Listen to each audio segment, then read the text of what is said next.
श्लोक 29. सर्वभूतस्थमात्मानं सर्वभूतानि चात्मनि ईक्षते योगयुक्तात्मा सर्वत्र समदर्शनः.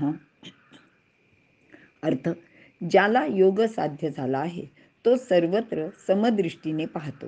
अर्थात तो आत्म्याला सर्व भूतांच्या ठाई आणि सर्व भूतांना आत्म्याच्या ठिकाणी पाहतो, म्हणजे सर्वत्र समानतेनेच पाहतो. विवरण: योगयुक्त माणूस योग साध्य करून आत्म्याशी युक्त झालेला आत्मवानच असतो. तो सर्वत्र समानता पाहतो.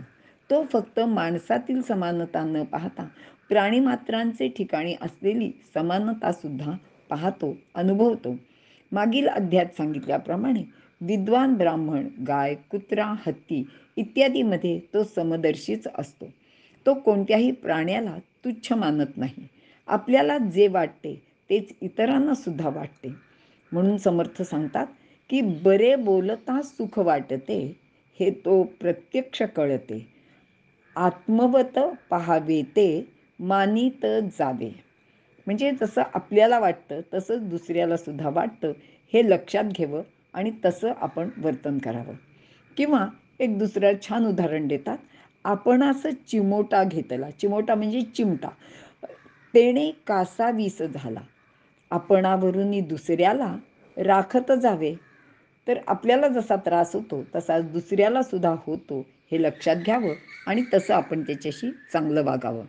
अगदी याच विचाराने प्रेरित झालेले आपले संत नामदेव किंवा एकनाथ महाराज किंवा तुकोबा यांच्या गोष्टी परत परत उदाहरण म्हणून दिल्या जातात. की शिळ्या भाकरीचं नामदेवांचं, किंवा तुकोबांनी जे काही उसाची मोळी आणली होती ती गावातल्या मुलांना वाटून टाकली, किंवा एकनाथ महाराजांनी वाळवंटातल्या त्या गाढवाला आणलेली गंगा पाजली. ही सर्व उदाहरणं खरं म्हणजे याच्या आधी पण दिली आहेत, पण ह्या सगळ्या गोष्टी इथे परत परत सांगाव्या लागतात. या सर्वांना खरी समानता म्हणजे काय ते कळले होते. मात्र रोज गीतेचे पाठ नित्य म्हणणाऱ्या आळंदीतील विद्वान ब्राह्मणांना किंवा रामेश्वरांसारख्या संन्यासाला हे अजिबातच कळले नव्हते. आणि म्हणूनच 12चे वेळी भिक्षा मागायला आलेल्या संन्यासाचे मुलांना म्हणजेच ज्ञानदेव निवृत्तीनाथांना भिक्षा नाकारण्यात येत असे. वर वेदातील वाक्ये तुकोबा वाणी मराठीतून सांगतो म्हणून त्यांच्या अभंगाच्या पोथ्या इंद्रायणीत बुडवून टाकण्याची शिक्षा शूद्र म्हणून तुकोबांना भोगावी लागली. आणि इथे समानतेचा कोणताही विचार केला गेला नव्हता. तर फक्त आपण गीता वाचणं किंवा पाठ करणं ह्याच्यापेक्षा गीतेचे तत्त्वज्ञान आपल्या आचरणात आणणं किती महत्त्वाचं आहे, हे ह्यावरील उदाहरणावरून सगळ्यांनी आपण लक्षात घ्यायला हवे. मात्र खरा योगी सर्व प्राणी मात्रात बसलेला आत्मा जाणतो. सर्वसामान्य माणसांना मात्र ही दृष्टी नसते. कारण ते फक्त स्वतःच्या सुखाचा म्हणजे विषयजन्य उपभोगातून मिळणाऱ्या सुखाचाच विचार करीत असतात. इतरांना जरी त्रास झाला तरी ते त्या गोष्टीचा विचार मनात आणत नाहीत. ते फक्त स्वतःचे सुख कसे वाढेल याचाच विचार करतात. आणि आपल्या रोजच्या संसारात ह्या गोष्टी आपल्याला नित्य अनुभवायला येतात. की घरातील एखादी व्यक्ती मला आत्ताच्या आत्ता हे पाहिजे किंवा माझी ही वेळ पाळलीच गेली पाहिजे अशा प्रकारचे अट्टहास करतात आणि ते स्वतःला हवं ते मिळवतात. पण त्यावेळी त्यांची वेळ पाळताना किंवा त्या गोष्टी त्यांना पुरवताना घरातील इतर सदस्यांना त्याचा बऱ्यापैकी मानसिक आणि शारीरिक त्रास होतो.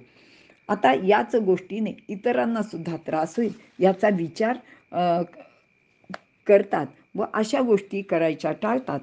म्हणजे जे चांगले ज्यांना समानता कळली आहे ते ह्या गोष्टीचं आचरण करून इतरांना त्रास होणार नाही असा वागायचा प्रयत्न करतात.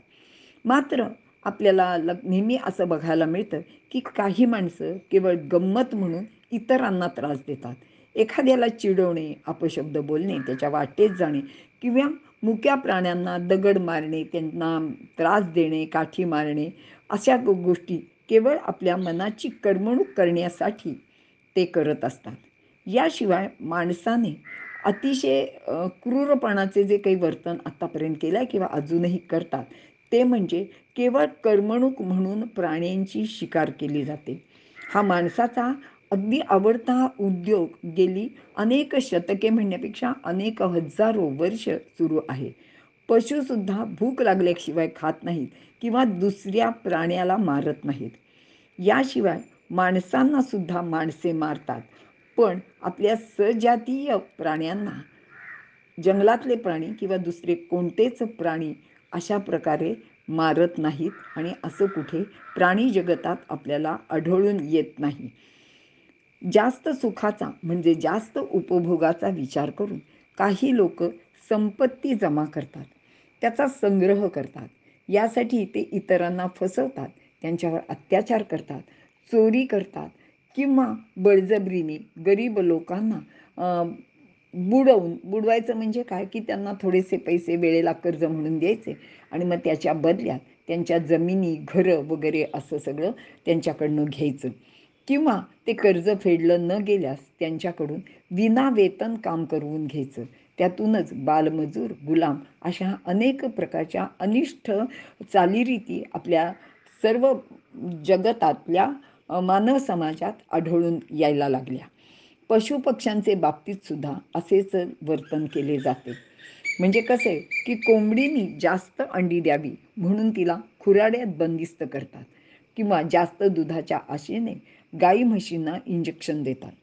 निसर्गाविरुद्ध व प्राणीमात्रांचे हिताविरुद्ध अनेक गोष्टी माणूस स्वतःचे केवळ स्वार्थासाठी करत आलेला आहे, अजूनही करतो आहे. केवळ जिवंत प्राणीमात्रात आपण आत्मा पाहण्याचा विचार केला, मात्र या विश्वात तो तर प्रत्येक अणुरेणूत भरून राहिलेला आहे. तो दगडात आहे, मातीत आहे, पाण्यात आहे, वनस्पतींमध्ये सुद्धा आहे. आणि या गोष्टी आधुनिक शास्त्रांनी सिद्ध केल्या आहेत. मात्र ज्ञानदेवांसारख्या संतांना त्या माहीतच होत्या. म्हणून 13व्या अध्यायात त्यांनी हा विचार स्पष्टपणे मांडलेला आहे. म्हणजे जेव्हा अहिंसेचा विचार ते मांडतात तेव्हा ते असं म्हणतात की बघा, एके आड मोडविली अजंगमाची खाल काढविली, एके गर्भिणी उकडविली पुटा माझी, अजात शत्रू तरुवरा सर्वांगी देवविल्या शिरा, ऐसे जीव घेऊनी धनुर्धरा कोरडे केले. आणि ते अहिंसेच्या बाबतीत असं सांगतात की हिंसा करून हे अहिंसा निर्माण करण्याचा प्रयत्न करतात, तर ते तसं होत नाही. पण लोकांच्या हे लक्षात येत नाही. आणि तुकोबांनी तर या वृक्षवेलींना आपल्या सोयऱ्यांप्रमाणे म्हणजे अगदी आपले ते जवळचे नातेवाईकच आहे अशाप्रमाणे त्यांना त्यांच्याबद्दलची आपुलकी त्यांनी आपल्या अभंगातनं व्यक्त केलेली आहे. अभंग आपल्याला सर्वांना माहितीच आहे. योगी लोक असा सर्वत्र भरलेला आत्मा नित्यच पाहत असतात. आज विज्ञानाने सिद्ध केलेल्या अनेक गोष्टी वेदकालीन ऋषींना माहीत होत्या. ते द्रष्टे होते. जसे सूर्यावर जे प्रोटॉन, न्यूट्रॉन किंवा इलेक्ट्रॉन आहेत तेच पृथ्वीचे सूक्ष्म कणात व आपल्यात असतात, त्यात भेद नाही असा शोध आता वैज्ञानिकांनी लावला आहे. तर तैत्तिरीय उपनिषेधात आत्मा साक्षात्कारी त्रिशंकू जे आहेत ते म्हणतात की सूर्यात जे अमृत तत्व आहे तेच अमृत तत्व माझ्यात म्हणजे माणसांच्यात सुद्धा आहे. असे हे सगळं ह्या समानतेत किंवा ज्या आपण आता इतका वेळ सर्व भूतस्थमात्मानं म्हटलेला आहे त्या सगळ्याचा अर्थ आहे. आणि असा ही सगळ्या गोष्टी भगवंत अर्जुनाला सांगत आहेत. आपण इथे थांबूया.